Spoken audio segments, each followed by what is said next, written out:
లోపల చిన్న పిల్లలతో వచ్చారు ఏమంటారు లోపడి పోతే ఏమంటారు ప్రజావాణి లోపడి పోతే డబుల్ బెడ్రూమ్లు ఈ రేషన్ కార్డులు ఇవేవి రావంట సార్ అన్ని టైం పాస్ కోసం పెట్టుకురంట మాటలు కూడా కొంచెం మాటలు కూడా చాలా మాట్లాడుతున్నారు రాసిగా మాట్లాడుతున్నారా అవును సార్ మరి మీరు కూడా రాసిగా మాట్లాడకపోయారు అరెస్ట్ చేస్తామనంటే ఎందుకు చేస్తారు? మేము దొంగతనం చేస్తాం, లంగతనం చేస్తాం, ఎందుకు మా గురించి?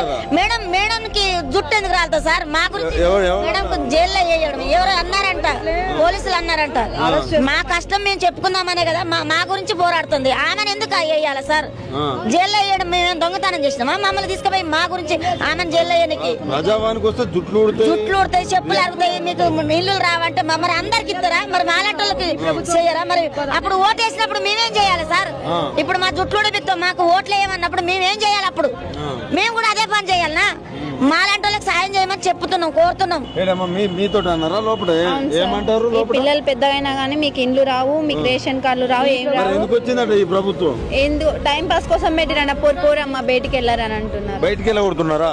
ఈ మేడం మీదనేమో సీసీ కెమెరా నేనుంటే ఏమన్నారంటే ఈ పిల్లోడు పెద్దయినా రావమ్మా, మీకు ఆ ప్రభుత్వం ఇవ్వదు, ఈ ప్రభుత్వం కూడా ఇవ్వదు, అదేదో టైం పాస్ కి పెట్టుకున్నారని వాళ్ళే చెప్పి పంపిస్తే. ఇంత ఘోరం ఉంటుందా? ఇంత ఘోరంగా అంటారా? ఇప్పుడు 18 కి అలా జరిగింది. 25th కు పోలీసులు నన్ను పేదోళ్ళకి హెల్ప్ చేస్తే తప్ప చుట్టుముట్టి 3 జెంట్స్ పోలీసులు, 3 లేడీస్, ఇద్దరేమో వీడియో తీస్తున్నారు.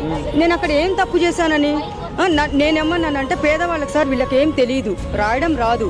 నేను వస్తే ఇప్పుడు 4 months నుంచి ఒక 400 మెంబర్స్ కి రాపిచ్చాను. నేను పేదవాళ్ళకి హెల్ప్ చేయడమే పెద్ద తప్పంట. నా ఆధార్ కార్డు తీసుకున్నారు.